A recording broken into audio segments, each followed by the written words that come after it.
Qui a aussi énormément de règlements de compte, parfois des victimes collatérales. Vous savez, M. Darmanin, il s'était positionné il y a 2 ans en disant que sa grande priorité, c'était justement le trafic de drogue. Il s'était déplacé dans des quartiers et il avait dit qu'il allait mettre fin à ce trafic de drogue. On voit aujourd'hui qu'il n'a jamais été aussi important.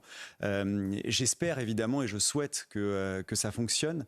Mais j'insiste vraiment, je pense qu'il faut qu'on, à la fois par des peines vraiment beaucoup plus lourdes, à la fois par la captation des biens qui ont été gagnés à cause du trafic de drogue, également sur des sanctions plus lourdes sur les consommateurs, également par des surveillances. Je pense qu'il faut aujourd'hui qu'on ait des outils technologiques, je pense à des drones notamment qui doivent être présents sur certains quartiers avec des images qui attestent de ce trafic de drogue. On doit réellement combattre ce trafic de drogue qui est un fléau de santé publique, mais qui est aussi un fléau pour ces mafias qui tuent et qui se diversifient dans d'autres secteurs criminels comme la prostitution, ce qu'on appelle la prostitution des quartiers notamment. Il faut lutter à la fois sur la drogue qui arrive, mais contre ces trafiquants qui aujourd'hui trafiquent à la vue de tout le monde et qui font peser une menace sur des habitants qui veulent vivre honnêtement dans ces cités.